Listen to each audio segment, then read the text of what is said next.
Today, new details about the late Queen's hatred of Meghan Markle and how palace insiders view the final betrayal by her grandson, Prince Harry, and Meghan Markle.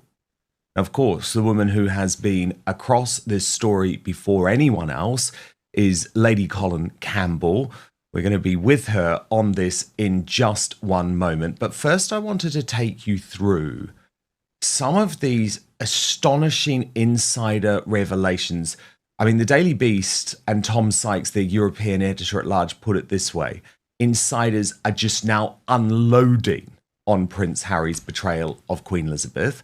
This, of course, is as a result of those astonishing beyond the grave revelations by Lady Elizabeth Anson, revealed by the royal biographer Sally Bedell Smith on her Substack.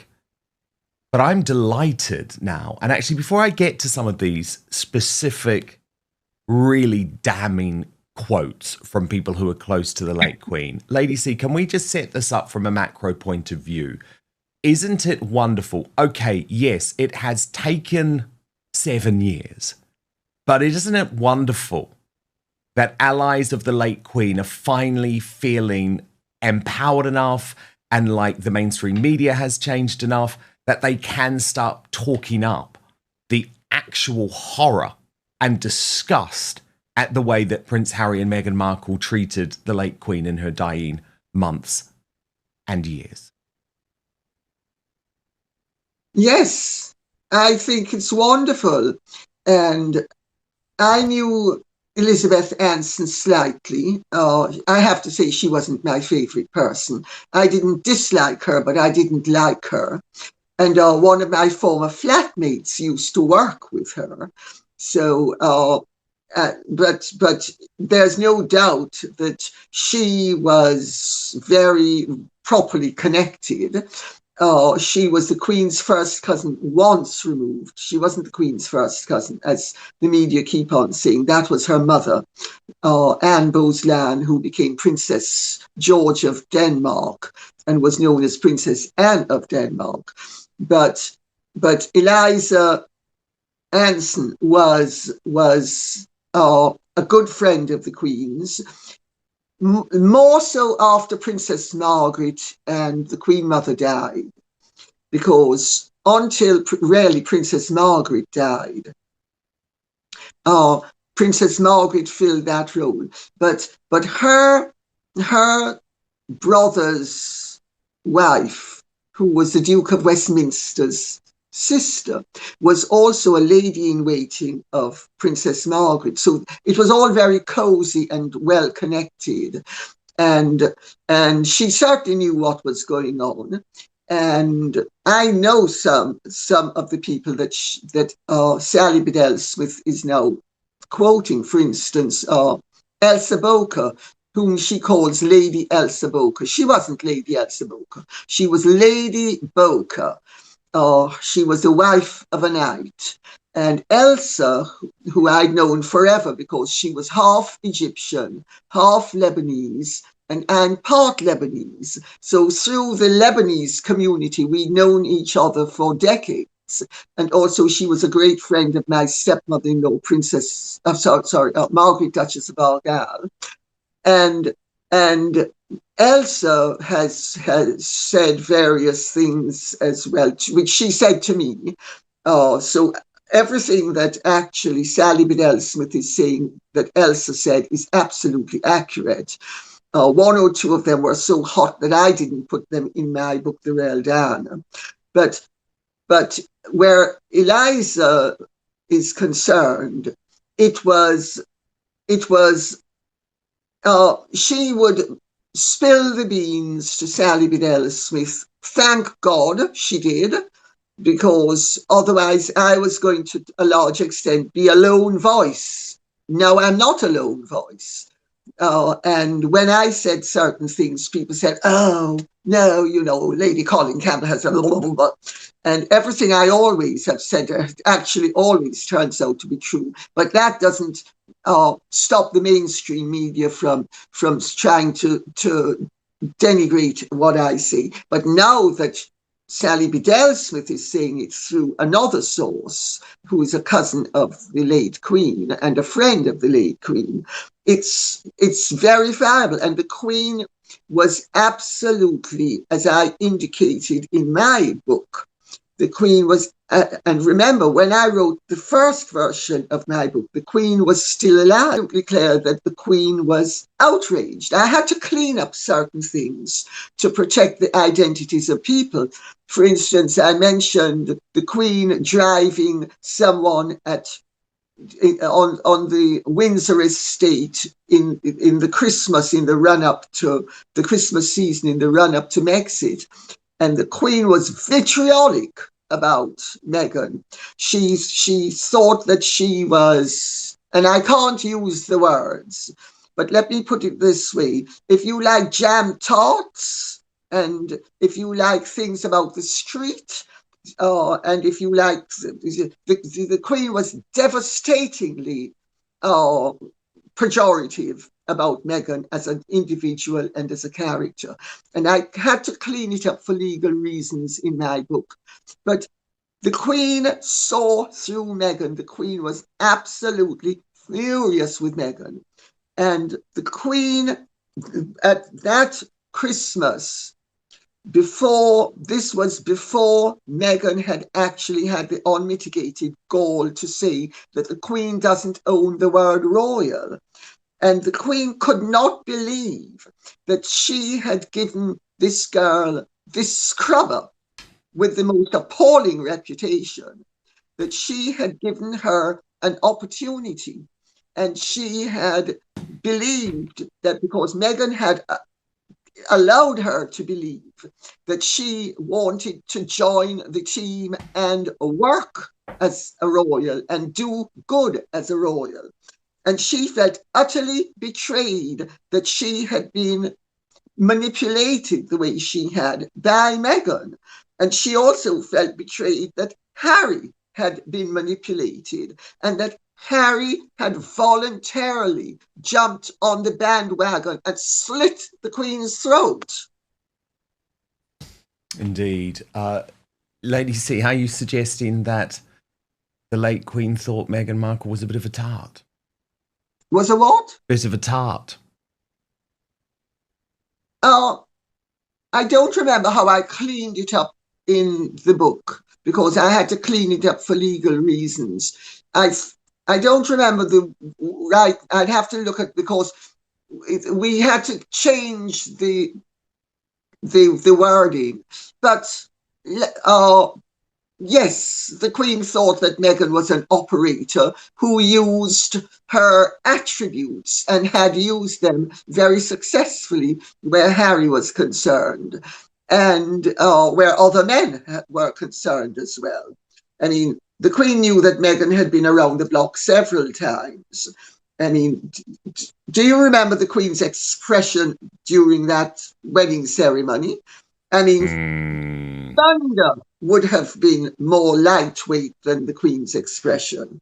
Yeah, she thought she knew what Meghan was, and she was privately, and I need to skirt around these issues, Jan, to protect you as well, because for legal reasons, the Queen knew exactly what Meghan was, and by the time of Brexit, she had a large part of her measure, and after Brexit, she had an even larger part of her measure. And by the time the Queen died, she knew exactly what she was dealing with. She was horrified by the Oprah interview, but she was also horrified by the total callousness that both Harry and Meghan showed in saying that they believed that the royal family was allowing Prince Philip to fake his obvious demise, so to keep them from broadcasting that show. I mean, can you imagine how betrayed she felt? I mean, this was a grandson that she had loved and done, and And by the way, also, one of the things she also objected to, I understand, is the lies that Harry and Meghan were broadcasting through their agents, that they had unlimited and perpetual access to her, and that they would be Yes. phoning her up and zooming her and the children and all the rest. It's all of that was absolutely, according to people the Queen told, totally untrue. They were simply abusing their relationship with her, and she knew it. Why do you think she absolutely refused to have any photographs of herself with that child, Lily, or any other photographs of herself with Archie? There are no photographs of the Queen. And she was also furious about the whole surrogacy business and all of the speculation and all of the antics surrounding that. She thought the whole thing stank to high heaven, but there was nothing, but her hands were tied, not only legally, but morally. Let's remember the Queen was the supreme governor of the Church of England. She was not only a queen, she also had a religious role to fulfill, and she was a devout Christian. But she, don't think for 1 second she didn't bitterly, and the word is bitterly, resent the way she and her position were being abused by Harry and Meghan. Absolutely. Very, very, very powerfully put, Lady C. And I think the fact that there was never a picture of her with her so-called namesake is something that will haunt Prince Harry and Meghan Markle forever, because it just proves what these insiders were all telling you. Now, let me go through what these new courtiers and friends have told Tom Sykes in the Daily Beast. He's 1,000 subscribers. So I need you to do something for me right now. It is free. It is easy. It is simple. Just hit that subscribe button on YouTube. That's because over 50% of you watching this video haven't done that yet. And it is the best way to support Outspoken. We're totally independent, by the way. No big tech backing, no billionaires pulling the strings. And if you turn on the bell, you'll get alerted to all our new videos. Yeah, I would say that Harry definitely took a shortcut here, because this was not in his source. A former courtier told the Daily Beast, ultimately the Queen felt betrayed by Harry. And when he and Meghan attacked the institution that she spent her whole life serving in the Oprah interview, that betrayal was complete. It was absolutely shocking to those of us that knew him that he would do that, not least because her husband was on his deathbed. The former staffer told the Royalist, the allegations of racism dismayed the Queen. To accuse an unidentified person within the family of racism, thereby casting the shadow of suspicion over everyone, was unforgivable in her eyes. That was what ultimately prompted her to issue the recollections may vary statement. Things were never the same after that. It was a horrific series of betrayals at the end of her life. Another friend of the royals told the Daily Beast, you have to remember that the Queen was seriously ill for several years with bone cancer. She knew she was dying. She could hardly see. She could hardly stand. She could hardly move. And then she was completely let down by her grandson. It was utterly devastating for her. And a friend of Prince William and Catherine, the Princess of Wales, told the Daily Beast, the family, of course, all blame Meghan 100%. As Sally Bedell Smith's column made clear, he ain't the sharpest tool in the box, and they feel he was completely manipulated and that Meghan saw him and realized she could become the most famous person in the world. Then the reality of what their boring royal life would be like sunk in, and she decided to ruthlessly milk it for all it was worth. That is their view. The friend of William and Catherine added, the family think it is a rerun of what happened with Wallis Simpson, and the only solution is to follow the same playbook. Exile worked before, and it will work again. So, Lady C, lots of fascinating things to pick up on there. But the first thing I just want to ask you about is this friend of the late Queen. And I think it was stark the way that they describe exactly how difficult it was for the late Queen in her dying days. Now, of course, we knew how much she was suffering at the time. We all wanted to respect the fact that she didn't want the public to know just how bad her cancer was, just how bad her eyesight was, just how bad her walking was. You know, she didn't want people to see her that way. But the fact that Friends of the Royals are now coming out and saying that was her reality paints a very, very stark picture of just how revolting what Prince Harry and Meghan Markle were putting her through really was. Yes, well, Dan, I'm sure you know that Tom Sykes is a friend of mine. Yes, His very, father very was a connected friend guy, isn't he? He's very well connected. The Sykes are one of the great aristocratic English families, and his father used to spend every weekend down here with me after he was widowed. And I know how well connected he is, and everything. And Tom is absolutely reliable and trustworthy. And everything that he is now saying, of course, is a variation of what I've been saying all along, because I have, although I don't ask him for his sources and he doesn't ask me for mine, it is possible that if they're not crossovers, there are certainly, they're all from the same world, let's put it this way, from the royal world and the aristocratic world, where people have been talking for some considerable length of time. And the Queen made her sentiments very clear to very many people.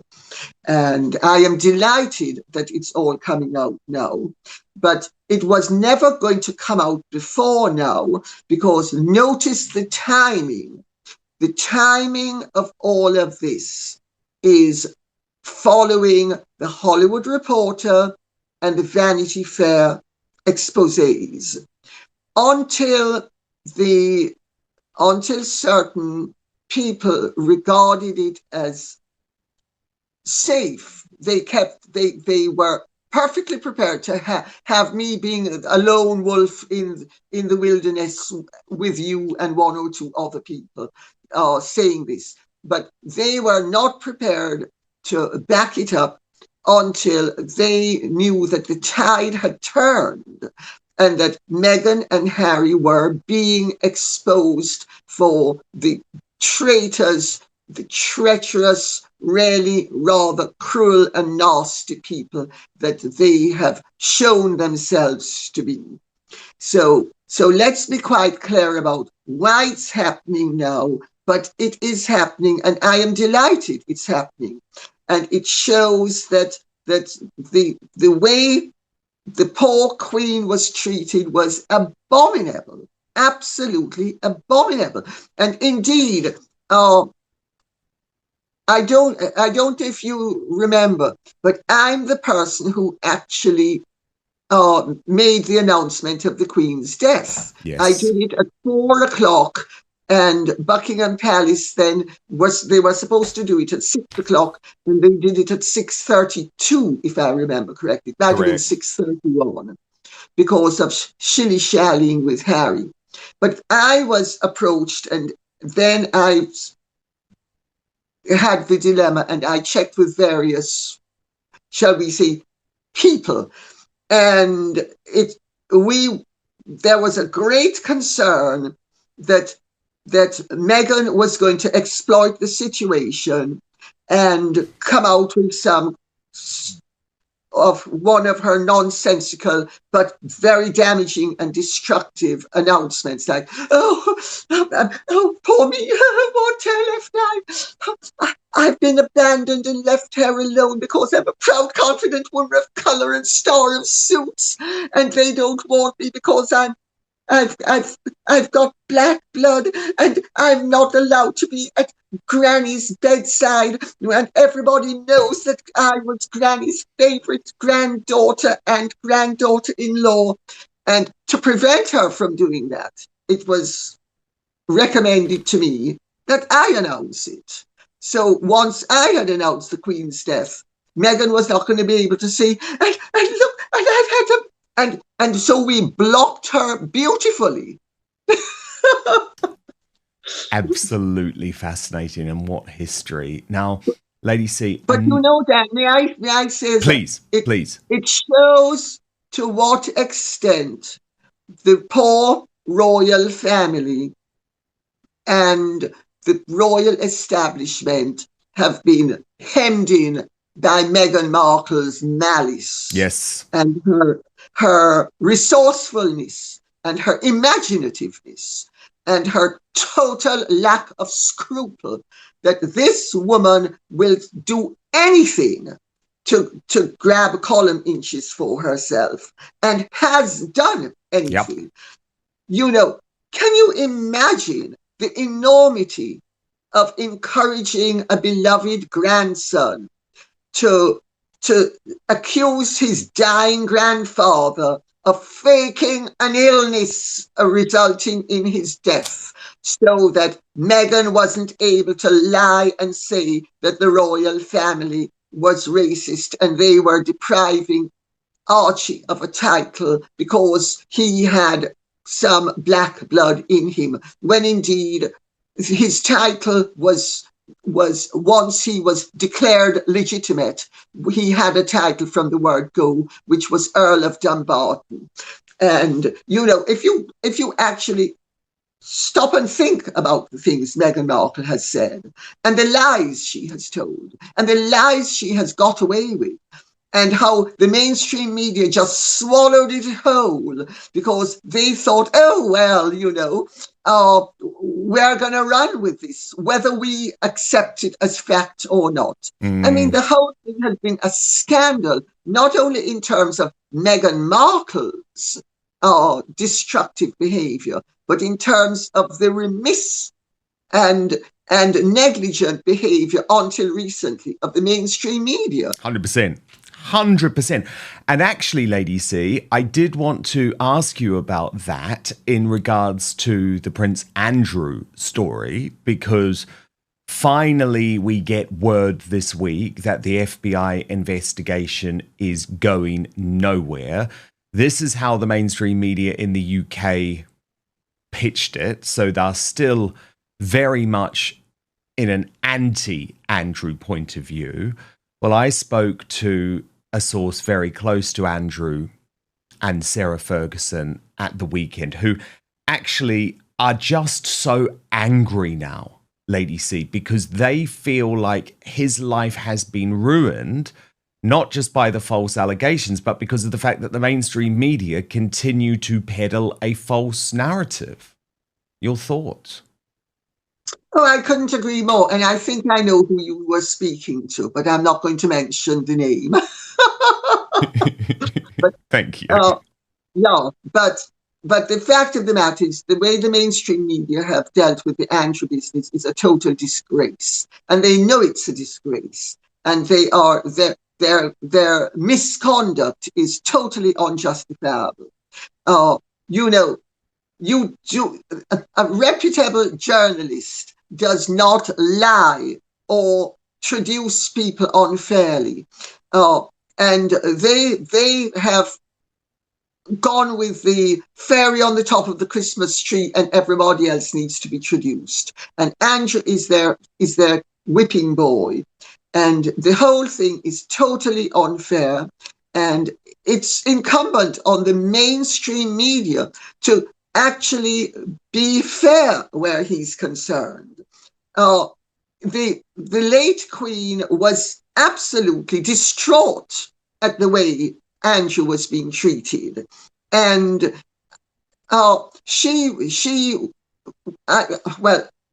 this is such this we could speak about this for 3 hours, so I'm going to cut it short and say that. Today we're looking at a new wave of claims surrounding the late Queen Elizabeth II, Prince Harry, and Meghan Markle. Recent reports and interviews have reignited debate over what the Queen may have privately thought about the Duke and Duchess of Sussex during the final years of her reign.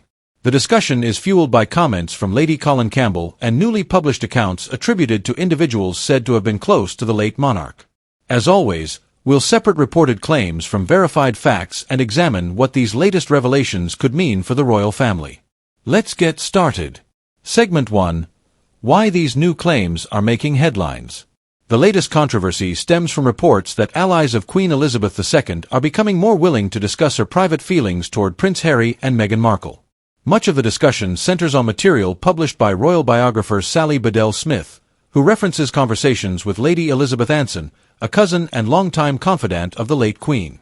According to those reports, Queen Elizabeth became increasingly disappointed by the breakdown in relations with Harry and Meghan during the final years of her life. These accounts have generated significant attention because they claim to provide insight into conversations that were previously kept private. Segment 2. Lady Colin Campbell's perspective. Joining the discussion is royal author Lady Colin Campbell, often known simply as Lady C. Lady C argues that many of the newly published accounts support positions she has maintained for years regarding tensions inside the royal family. She explains that she believes palace insiders are now speaking more openly because Queen Elizabeth is no longer alive, and many people feel more comfortable discussing events that occurred behind closed doors. Lady C also says that some of the information now appearing publicly matches conversations she says she had heard from well-connected sources over many years. While she presents these statements with confidence, they remain her interpretation of events and should be viewed in that context. Segment 3. Claims about the Queen's feelings. One of the strongest themes throughout the discussion is the claim that Queen Elizabeth felt deeply disappointed by the Sussexes' actions. According to Lady C, the Queen believed Meghan initially wanted to become a dedicated working royal but later felt she had been misled. Lady C further argues that Queen Elizabeth viewed Prince Harry as having joined Meghan in decisions that ultimately damaged both the family and the monarchy. These comments reflect Lady C's account of the Queen's alleged private views rather than statements made publicly by the late monarch herself. Segment 4. The Surrogacy discussion. Perhaps the most controversial portion of the interview involves long-running online speculation surrounding surrogacy. Lady C claims that Queen Elizabeth was frustrated by the ongoing speculation and allegedly believed that the whole thing stank to high heaven. She also says the Queen's options were limited because her hands were tied legally and morally. However, it's important to emphasize that no evidence is presented during the discussion to substantiate any allegation involving surrogacy. The conversation reflects Lady C's recollection of what she believes the Queen thought, rather than verified historical fact. Segment 5. Meghan Markle under scrutiny. The discussion then turns toward Meghan Markle herself. Lady C claims the Queen came to view Meghan as someone who had manipulated both Prince Harry and members of the royal household. She argues that Queen Elizabeth initially welcomed Meghan into the family and hoped she would become an effective working royal. According to Lady C, that optimism gradually disappeared as disagreements